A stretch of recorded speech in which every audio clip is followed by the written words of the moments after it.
Assalamualaikum warahmatullahi wabarakatuh. Selamat malam. Warahmatullahi wabarakatuh. Selamat datang Mas Nova. Selamat datang juga. Iya di acara Jangan Tanya Gujel.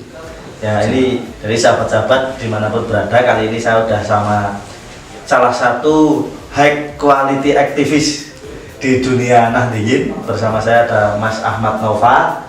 Ini bisa dilihat sendiri seperti ini orangnya.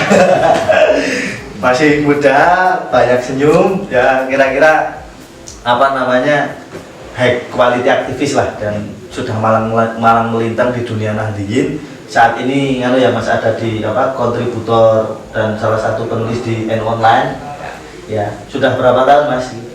Ya sebenarnya sejak 2011-an ya, cuma dulu itu kurang begitu aktif gitu. Ya. Sambil organisasi kan dulu ada Ibnu gitu-gitu, kalau ada kegiatan nulis terus dikirim gitu, awal-awalnya belum agak serius. Setelah pas saat di Ibnu mungkin ya, mulai di 2016 itu sudah pensiun dari Ibnu Jateng, terus banyak di N-Online.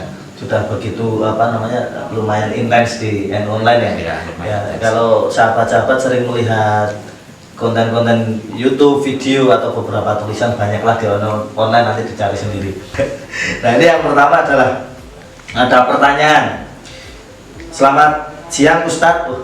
Ustadz. Selamat siang Ustadz. Ustadz. Tapi yang jelas bukan Ustadzah. Selamat siang Ustadz. Saya itu sering kebingungan ketika mengisi waktu luang selama puasa. Apalagi di tengah pandemi, kita harus di rumah terus. Nah, kira-kira aktivitas apa yang harus kita lakukan untuk mengisi waktu-waktu itu, Mas? Nah, ini mungkin Mas Nova, sahabat Nova bisa menjawab pertanyaan yang pertama ini.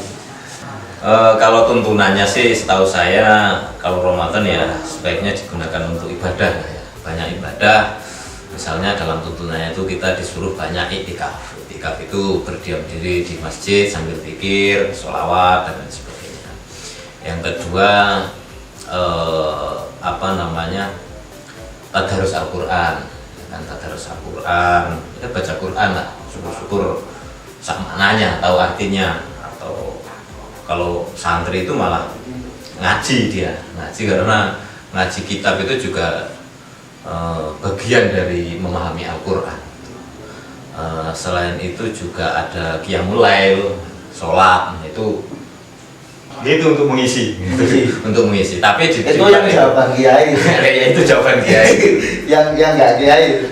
Yang nggak kiai, saya kira selagi kita positif acaranya atau kegiatannya, insya Allah itu akan bernilai pahala, apalagi dengan niat kita pahala.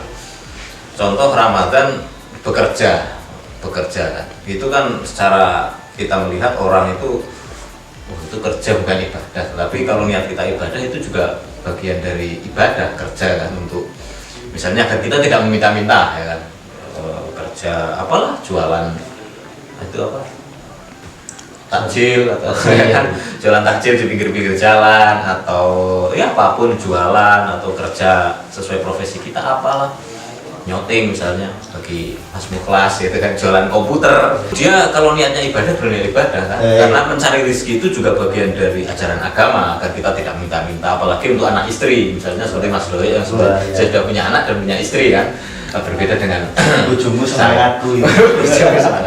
Nah itu intinya, bekerja itu juga ibadah. Jadi jangan khawatir jika teman-teman memang usia muda, wah aku Ramadan tetap kerja, itu kan tambah berat kan? Berat karena apa saja Mas? Bekerjanya itu sudah berat, apalagi ditambah puasa, itu juga berat. Yang selanjutnya juga hal-hal yang produktif, misalnya kita belajar apa saja, saya kira yang positif ya. Jangan belajar untuk dukun misalnya, dukun yang aneh-aneh gitu kan.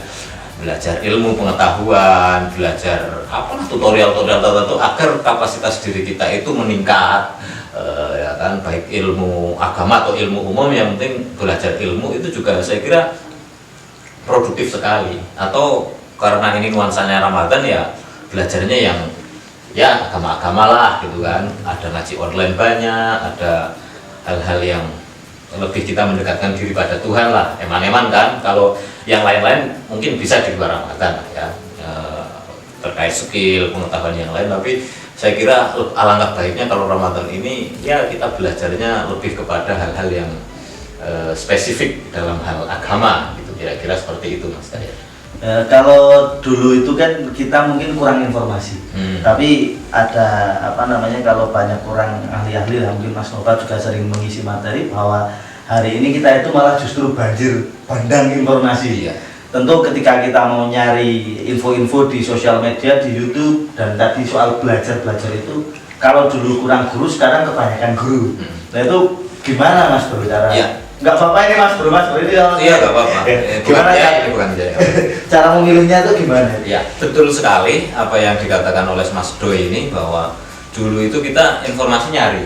Saya dulu di pesantren misalnya, untuk tahu dunia luar dalam tanda kutip itu harus nunggu koran terbit. Itu pun di pesantren saya dulu dia telat. Jadi koran misalnya hari ini adalah tanggal 20, itu koran yang ada di sini itu tanggal 19 kemarin. Jadi dia mampir ke kantor dulu pengurus, dibaca pengurus, baru dikasihkan santri.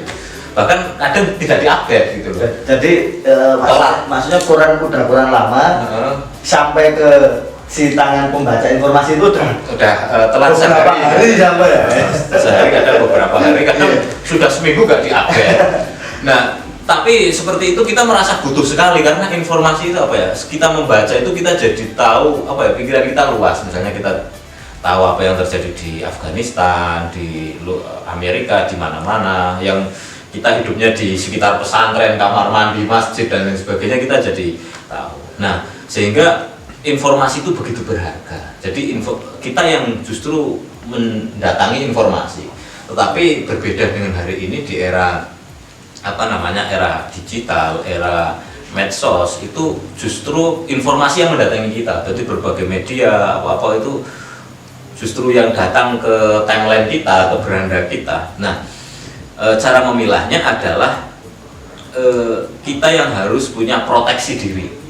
Kalau tidak, kita itu malah serba bingung. Jadi kita dihadapkan berbagai persoalan, berbagai fenomena, berbagai dinamika macam-macam yang kadang itu tidak penting bagi diri kita. Nah, saran saya sebenarnya teman-teman atau sahabat-sahabat harus bisa memilah mana ini info yang akan berguna bagi kita dan mana yang tidak. Nah, jadi misalnya teman-teman punya akun apa ya, misalnya kalau yang muda-muda biasanya IG, Instagram, itu ya follow lah. Yang TikTok juga. Bentar, misalnya Instagram, follow lah ya akun-akun yang itu membuat sahabat-sahabat bermanfaat, dapat ilmu, dapat manfaat dari akun itu. Jangan asal kesenangan gitu kan, manfaat. Begitu juga Facebook misalnya, kalau sebagian yang agak tua itu biasanya orang-orang masih punya Facebook. Ya, saya Facebooknya itu teman-temannya malah orang-orang top gitu. Karena dengan media itu kita nggak ada jarak. Dulu saya punya idola siapa di Facebook itu bisa berteman langsung gitu loh. Begitu juga saya TikTok kurang paham, saya nggak punya, dulu pernah install tapi sudah uninstall. Atau di YouTube misalnya, ya sesekali hiburan boleh, tapi saya kira kita memfollow atau mencari informasi akun yang itu bermanfaat. Misalnya Mas Dayat ini suka teknologi ya, suka desain teknologi. Nah, berapa persen diprioritaskan untuk itu follow-nya, sehingga menambah referensi, menambah pengetahuan, pun juga skill itu. Pun juga soal keagamaan misalnya. Ya, saya sendiri begitu, soal orang NU, saya follow NU online misalnya, NU online _ID, Ansor juga saya follow, dan macam-macam lah yang sekiranya juga hal-hal lain bisa lah ya, yang pokoknya intinya konteksnya tidak hanya kita memberi manfaat ke mereka. Kalau kita hanya nge-follow dan ngasih like dan junjung, kan itu kita hanya ngasih manfaat mereka tanpa ngasih feedback ke kita. Tapi kalau itu juga bermanfaat, ada ilmunya, ada sesuatunya, kita juga bermanfaat. Nambah iklan sana toh ya. Nah, iya, kita nggak hanya mengkayakan mereka. Di YouTube kan juga seperti itu ya. Tapi mau terorisme, apalagi setelah peristiwa BTC itu ya, teroris lah, ada yang jika itu kekerasan lah dan macam-macam, itu bahwa itu salah semua, itu penggambaran yang sedikit masing-masing. Itu sebenarnya saya lebih melihat kampanyenya itu ke